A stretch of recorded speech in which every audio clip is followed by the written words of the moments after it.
lips burn as the cold, dry air blows. They are cracked and peeling, now turning raw, probably from chewing away at them. Stress. My inside me is churning, restless and moving about, writhing from the external tension and strain. That feeling of trying to break free from myself, throwing my inner me up against my outer me, seeking for a dent, a compromise, a reconciliation of sorts. I seek vengeance on myself. Inner me finds solace in wrestling my outer me. Its joy is founded on putting itself in the forefront. There is a sense of pleasure in making itself present above all else. Deceptive pleasure. It stops at nothing to push its way forward. It's unruly, unyielding, hostile. The agonizing pain to not be able to connect my inner and outer. I can feel that pain physically. It's tangible. Scratches on the inside of my being, removed from light, not visible to the eye. But I feel it. And it throbs, and it pulsates. It aches and torments me. I pull the blanket completely over my head.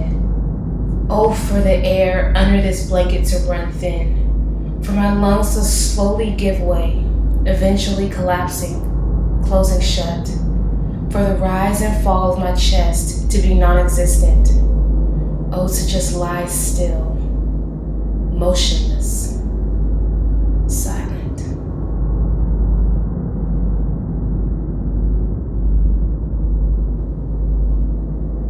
But I leave a space in my blanket to bring air in and take it back out. I'm waiting, anxiously, of course. How long did I really think this could be kept a secret? My eyes dart back and forth in the darkness, as though trying to make out the blackness that besets me. My breathing quickens, and my thoughts are untamed, as though an animal in the wild, viciously hunting its prey, acting only on instinct. Suddenly, my life feels overwhelmingly unbearable. I become increasingly aware of my condition. My sense of perception is heightened to the uselessness of everything. It's something like an outer-body experience, floating above humanity, watching myself perform, acting natural, acting human. Acting human only because there are other humans around. I can't risk them knowing that I'm not complete, that I'm losing control. I'll hide behind a casual conversation or a polite smile to a stranger, a simple steady bob of the head to a catchy melody, all to appear human.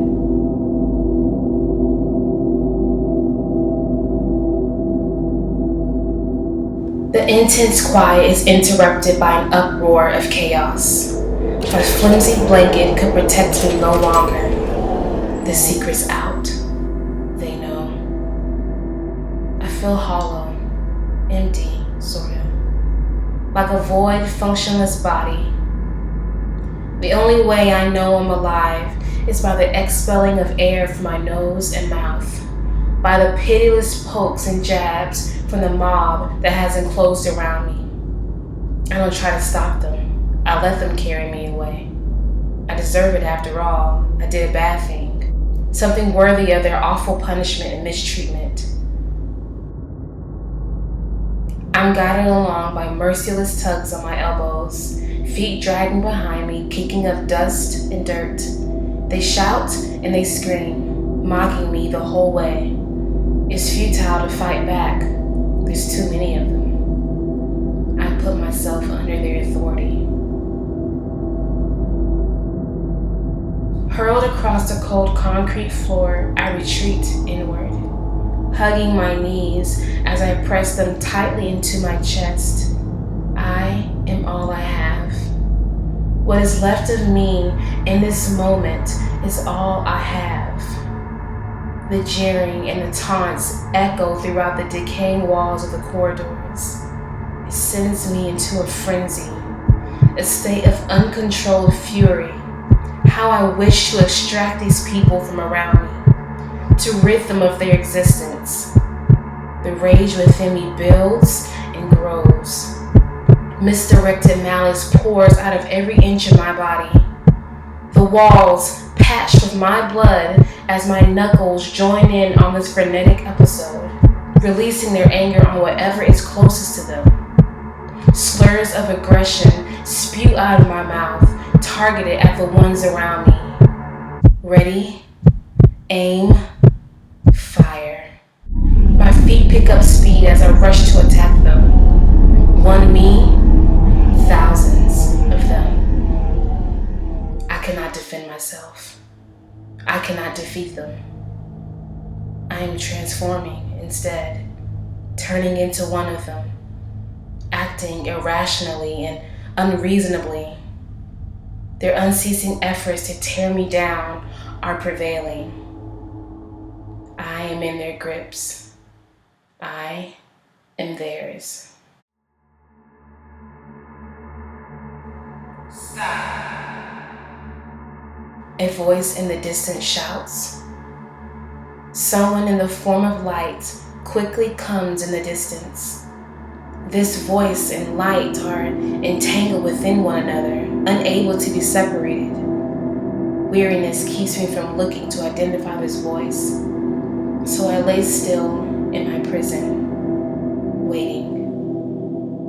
As the light gets closer, my scars become visible, revealing the reality of where I am and what has happened. Suddenly, the rampant activities around me cease. A hush spreads throughout the crowd. Silence. Silence. Something I have not heard in so long. I welcome it. Not guilty, the voice declares. Still in my weakness, my eyes look upward, searching for this unannounced hero. Has he not known what I've done? Has he no knowledge of the person I transformed into? The light pierces me, lifting me off the cold floor. My feet are touching the ground. The feeling is unfamiliar, as I've been crawling and dodging the ruthless attacks from my enemies. My questioning eyes gaze toward the light. How can this be? Before I can make an utterance, the voice speaks again. I am Lord, and you are my child. You are free. Now go. My feet shuffle against the concrete floors. Staggering, I cling to the wall to regain balance. The scars on my feet are still raw. I can't, I whisper as I fall back to the floor in pain. As unyielding as my enemies are, as is this voice, you are more than a conqueror. Get up, go. These words are swept under my feet, lifting me up again. I put one foot in front, the other follows. I am free. I am free.